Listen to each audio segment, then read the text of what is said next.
Muito boa tarde a todos os ouvintes da Rádio Vibe Mundial. É um grande prazer. Meu nome é Marcos Fernandes, eu sou médico veterinário, homeopata, psicanalista clínico e também atuo como facilitador em constelações familiares. É um grande prazer estar aqui falando para os ouvintes da Rádio Vibe Mundial. Hoje é domingo, dia 30 de agosto de 2020, 16 horas, né? Que bacana, o mês de agosto terminando, né? Como tá passando rápido o tempo em 2020, né? Pois bem, para quem não me conhece, eu tenho um programa às quintas-feiras, às 6:30 da manhã, aqui na rádio, há 19 anos no ar, e eu falo sobre temas ligados especialmente aos animais de companhia, os animais de estimação, os temas mais variados, medicina preventiva, psicanálise, relação tutor-tutelado, visão sistêmica dentro da veterinária, doenças dos animais, enfim. E hoje eu tenho o grato prazer de aqui estar falando sobre o tema que eu entendo que talvez seja um dos mais importantes que eu possa falar, que é posse responsável. É tão importante que até gaguejei aqui. Posse responsável. O que é posse responsável? Posse, lógico, do animal, né?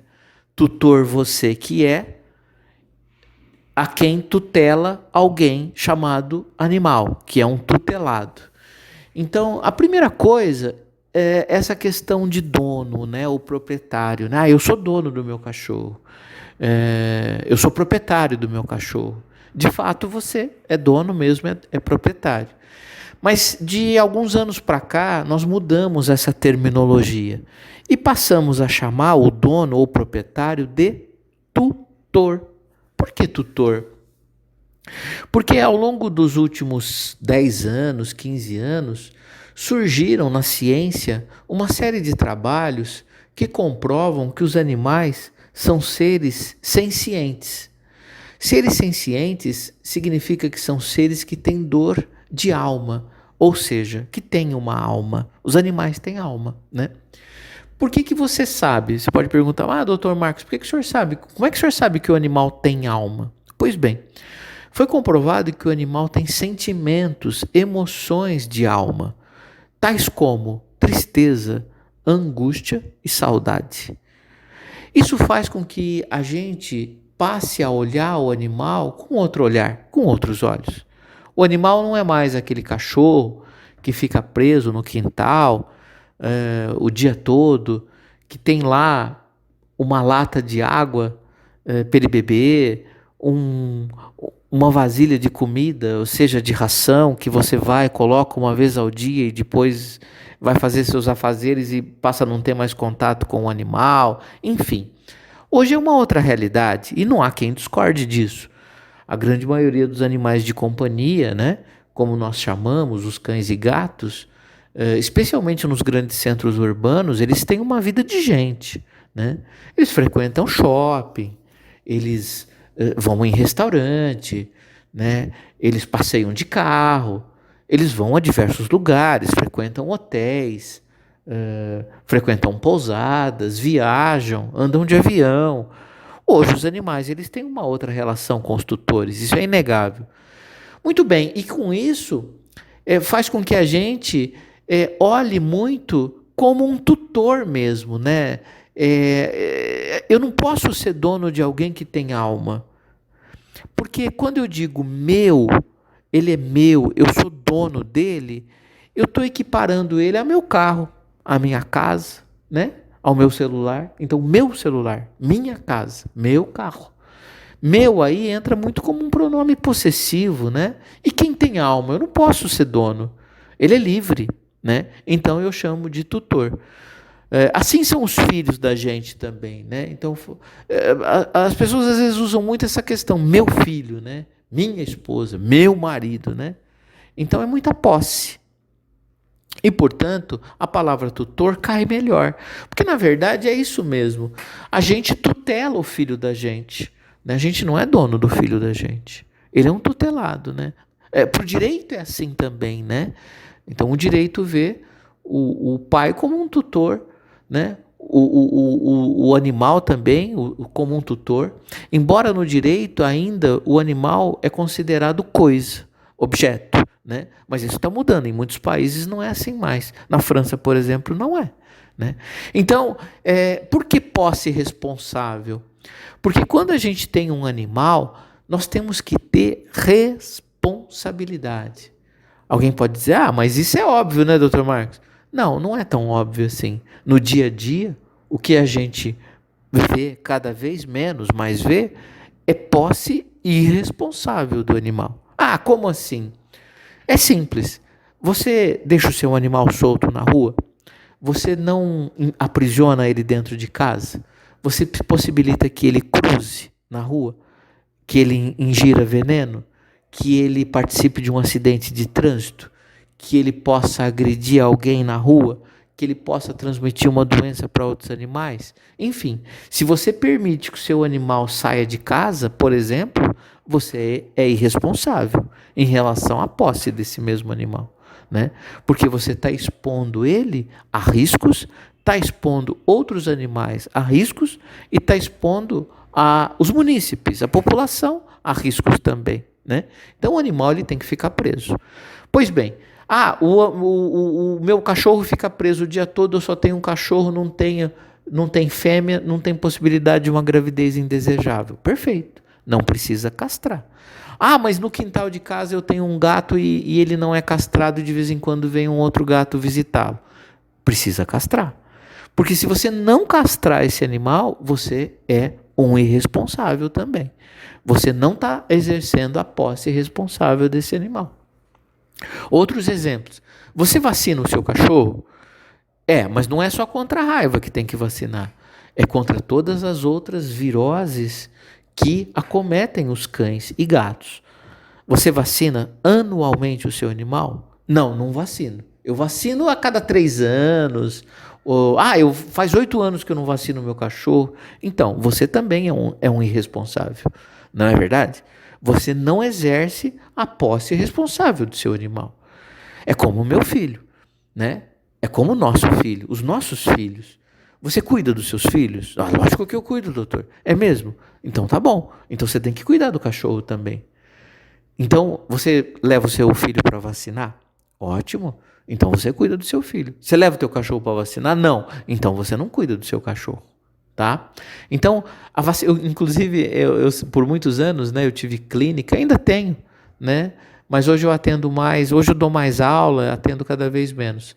Mas eu falava para os clientes que o amor que as pessoas diziam ter pelos seus animais, eu via pela carteirinha de vacinação. Sempre falei isso. Então, quando eu pegava aquela carteirinha repleta, completa, vacinação em dia, tudo certinho, eu dizia para o cliente, o senhor tem amor no animal.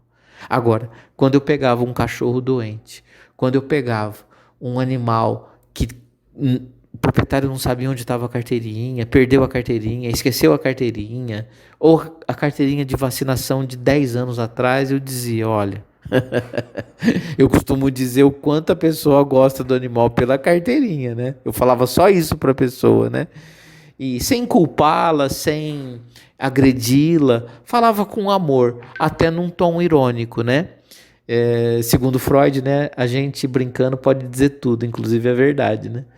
E as pessoas se tocavam, né? Muitas mudavam, passavam a olhar o animal de outra forma, né? Às vezes não vacinavam por questões financeiras, né? A gente não está aqui para julgar ninguém, né? Tá para orientar. Onde eu dizia, olha, seu cachorro está com a vacina atrasada, ele está apresentando febre, vômito, pode ser um quadro viral. Se for uma doença grave, né? Eu não colocava a culpa na pessoa, mas eu não aliviava também não, né? Era muito claro em dizer que o animal estava doente, poderia estar doente pela ausência da vacina, né? E com isso a gente, falando com amorosidade, sem julgamento, mas com firmeza, a gente orientava a pessoa, né? Então tudo isso, pessoal, são sinais e sintomas de posse irresponsável. Encarceramento, castração, vacinação e outros cuidados por exemplo. Aliás, a gente está falando de muitas coisas físicas, mas físicas e objetivas. Mas podemos falar também de coisas subjetivas, né? Como, por exemplo, ter um ambiente desse animal enriquecido. A pessoa pode dizer, mas o que é um ambiente enriquecido? Um ambiente enriquecido é um ambiente em que você tem brinquedos para esse animal. Esse animal tem como passar o tempo, fazer uma terapia ocupacional, algo engraçado, algo lúdico. Então, por exemplo, como assim, doutor? Hoje no mercado tem vários brinquedos, por exemplo, que você coloca grãos de ração dentro desses brinquedos e o animal vai rolando nessa bolinha, por exemplo, né? Ouvindo o barulho da ração. E estimula o animal a brincar, e quando cai a ração do objeto, o cachorro come, né? Então ele faz todo o movimento para comer a ração, né? Então, por exemplo, esse é um dado subjetivo. Deixar o ambiente enriquecido para que ele não se estresse. Quais são as outras atitudes que a gente deve ter para que o animal não se estresse? Passear com o animal, brincar, interagir. Doutor, eu não tenho tempo. Então, se você não tem tempo, você não deveria ter cachorro. Isso é posse irresponsável. Como é que o meu filho está doente e eu, né, levo uma semana depois que começou a doença dele, né, o quadro dele, que seja um vômito, uma febre, e o pediatra pergunta assim, mas escuta, por que você não trouxe antes teu filho? Aí você vai dizer, é que eu não tinha tempo, doutor? Né, ele está 10 dias assim, porque eu estou trabalhando muito, eu não tenho tempo, né? Então não existe isso, né? A partir do momento que você tem o seu filho, ele passa a ser prioridade. A partir do momento que você tem um animal, né, o animal não bateu na sua porta para que você o adotasse, por exemplo. Então, a partir do momento que você adquire um animal, vindo ele de qualquer forma que ele possa ter vindo, você o acolheu. E a partir de agora, você é o tutor e responsável desse animal. Então, se o animal não está bem, cabe a você, o quanto antes, procurar um profissional, né? E receber toda a orientação, ver o que o animal tem, enfim.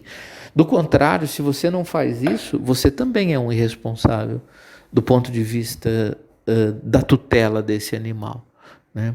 Outras situações, uma alimentação adequada. Doutor, sabe o que é? É que meu cachorro come muito, eu compro a ração mais barata que tem, que eu não quero gastar, né? Então, se você não quer gastar, você não deveria ter animal, não é verdade? Porque o animal é gasto, filho é gasto, você gasta, todo mundo gasta. Então, o animal, para que a gente possa tê-lo de forma digna, a gente tem que ter consciência que ele terá gastos, e não são poucos. Um veterinário, uma vacina, um medicamento, uma ração, não existe nada barato. Barato no sentido de pouco, né? Tudo tem seu preço. Não é que é caro, não é que é barato. Tudo tem seu preço. Se você vai comprar uma ração de qualidade, ela vai custar R$40 o quilo. Se você vai num bom veterinário, a consulta dele não vai ser barata, não vai ser pouco, né? Barata no sentido de quantidade de dinheiro, de valor, né? Se você quer levar num bom profissional, vai ter seu preço. Se você vai fazer um raio-x, um ultrassom, um exame de sangue, também tem seu preço. Tudo tem seu preço, não é verdade? A gente tem o nosso preço também. Com o que a gente trabalha? A gente ganha também porque nós colocamos o nosso preço. Então o profissional também tem seu preço. Por isso que eu peço para que as pessoas pensem muito bem antes de adquirir um animal, né? Muitas vezes, clientes chegaram no consultório, futuros clientes, não eram clientes porque não tinham animais, né? Chegaram no consultório e disseram, olha, eu e minha esposa aqui estamos, porque eu gostaria de perguntar qual que é a melhor raça, a gente casou agora, não quer ter filho e quer ter um animal. Então, aí eu pergunto, como é a rotina de vocês? Eu saio de manhã, volto à noite. Final de semana a gente viaja, porque eu sou do interior, ela é de uma outra cidade. Então, vocês moram aonde? Nós moramos numa casa, mas nós compramos um apartamento, deve entregar em 3 anos. Então, Veja, um cachorro, ele vai viver 15, 16, 17 anos. Você sabe o que vai acontecer na tua vida nos próximos 15 anos? Bom, uma coisa a gente já sabe, você vai sair dessa casa e vai para um apartamento. Já está sabendo disso? O animal, é possível que ele vá para o apartamento, né? O apartamento é muito pequeno, ele vai ficar sozinho lá o dia todo, enfim. E a gente vai conversando e conversando, e no final, muitas vezes, a pessoa chega à conclusão que ela não tem que ter um animal, né? Porque ela não tem tempo hábil, ela não tem condições físicas para ter um animal. Isso é importante que a pessoa tenha, né? Aí alguém pode dizer assim, mas puxa vida, doutor Marcos, eles iam adotar um animal, né? E o senhor aí fez com que eles perdessem a vontade da adoção, por exemplo, né? Então, muitos animais adotados, eles são posteriormente rejeitados, não aceitos, justamente porque eles passam a apresentar uma série de sintomas e sinais psíquicos, como ansiedade, né? O cachorro destrói o apartamento todo, o cachorro come tudo que vê na frente. Por quê? Porque o animal, ele está dentro de um apartamento, ele não tem nada para fazer. Veja a gente, né, nessa pandemia, ficamos aí cerca de 6 meses reclusos, né, em casa, né, na medida do possível, lógico, né. Veja como foi estressante para a gente. Só que a gente não fica em casa à toa.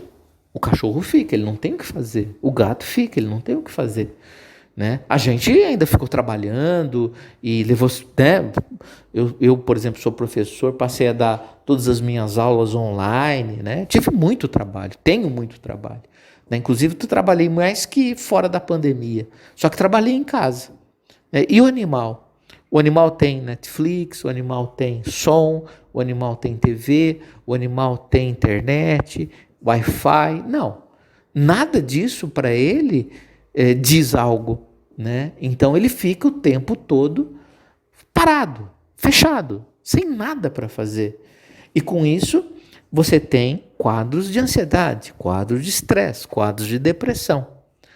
Isso é o que eu mais atendo no consultório, tanto em cães quanto em gatos. Então, se tem uma dica que eu dou para os tutores de animais, é que eles passem a ter mais responsabilidade para com o animal. O animal tem passeios, os cães, passeios diários, não são de 10, 15 minutos os passeios. Os passeios são de pelo menos 1 hora. Né? Você tem que ir numa praça pública, o animal tem que pisar na grama, o animal tem que comer terra. Tudo isso faz parte da vida e do sistema deles. Se você não permite que isso aconteça, a gente, de certa forma, está destruindo o animal. Nossa, doutor Marcos, mas como destruindo? Está destruindo. Biologicamente, você está destruindo. Se você não respeita o comportamento, a fisiologia, a anatomia, né, a nutrição do animal, você está matando ele para a espécie ao qual ele pertence. Tá? Então, pessoal, posse responsável é tudo isso que eu falei. E posse irresponsável também é tudo isso que eu falei. Agora é você que tem que escolher o quanto você tem responsabilidade para com o seu animal. Não é só isso. Tanto é verdade que muitas pessoas abandonam animais. Inclusive, a Rádio Mundial... os colaboradores da Rádio Mundial mantêm a ONG Procães, né? E a ONG Procães é uma ONG que cuida dos animais de uma forma incrível, muito digna, né? Feliz do animal que ali está. Feliz, entre aspas, porque felicidade mesmo ele sentiria se tivesse num lar, interagindo com as pessoas, com crianças, né, passeando, tendo com quem brincar. Felizes eles estariam se estivessem numa família. E a ONG Procães, você pode ajudá-la de várias formas.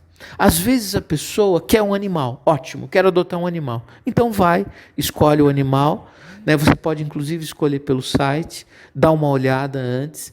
Na ONG Procães, que é www.procães.org, você encontra uma grande quantidade de fotos de animais para que você possa adotar. Tá? São animais lindos, dos mais variados, tamanhos, jeitos, formas. Então, se você tem interesse, dá uma olhada lá. E também, às vezes, a pessoa adora animal, quer ajudar, mas não pode. Eu, por exemplo, né, eu resgatei uma gatinha na rua, né, moro com a gatinha num apartamento pequeno, eu não posso ter mais animais. Até porque eu fico muito tempo fora, eu viajo muito para as aulas, para as palestras. Eu não traria boa qualidade de vida para o animal se eu colocasse na minha casa. Mas eu posso apadrinhar um animal, isso é bacana. Né? O que é apadrinhar? Eu vou até lá ou pelo site e falo, eu gostei desse cachorro. Né? E aí eu passo a contribuir financeiramente para a ONG para que ela pague os custos de nutrição, de veterinário, de vacina para com esse animal. Tá? Então é uma ideia super, hiper, mega interessante. Eu não me comprometo no sentido de dar um lar para esse animal, né? Porque por conta das minhas condições pessoais, profissionais, residenciais.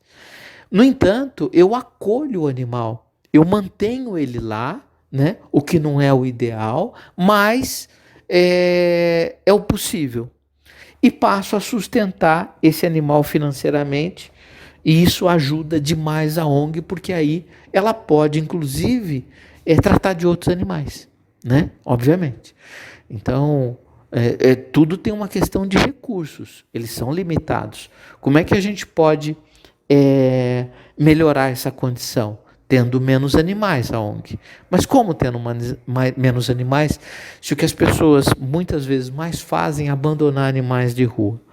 Né? Então, vai ficando para a ONG muito pesado, porque tem os animais dela e tem os animais que ela vai adquirindo ao longo do tempo por conta da irresponsabilidade das pessoas. Isso vai criando uma situação muito delicada. Tá? Aí junta-se a pandemia, onde surgiram alguns boatos no início da mesma, dizendo que o cão poderia transmitir a doença, que o gato poderia transmitir, o que é uma grande bobagem. O animal não pode transmitir não pode transmitir esse vírus, né, em nenhuma hipótese, né, isso que eu quero dizer. E com isso a gente as pessoas acabaram abandonando muitos animais. Porque isso é ignorância, né? Ignorância não no sentido pejorativo, mas no sentido de falta de informação, né? Falta de informação correta, que é o que a gente mais vê hoje, especialmente em rede social e na internet, onde algumas pessoas verificaram que os animais tomam vacina de corona, e toma mesmo, mas é um outro vírus, é para uma prevenção de um tratamento intestinal, né? Se você não vacinar um animal, ele pode adquirir essa doença e apresentar um quadro intestinal. E só, né? Não é uma doença grave. Mas algumas pessoas passaram a olhar a carteirinha do animal e vendo que o animal era vacinado de corona, inclusive de forma hilária, muitas se dirigiram às clínicas veterinárias dizendo que queria vacinar-se com a vacina do coronavírus do cachorro e do gato, né? O que é um absurdo, mas isso aconteceu. Então, posse responsável, pessoal, é exatamente tudo o que eu falei. Pessoal, curso de constelação familiar veterinária, mentoria de constelação familiar. Estou abrindo um curso agora, dia 21/9, de constelação familiar veterinária. Será todas as segundas-feiras, das 19 às 22 horas, online pela plataforma Zoom. Não precisa ser veterinário para fazer esse curso. Tá bom, pessoal? Eu atendo como médico veterinário no bairro da Moca, aqui em São Paulo, atendo como psicanalista no bairro da Saúde e atualmente faço as constelações familiares e os cursos online. Pessoal, um grande abraço para vocês, foi um grande prazer, o tempo voa, quando o papo tá bom o tempo voa, e até, se Deus quiser, no nosso próximo programa. Até mais, tchau, tchau.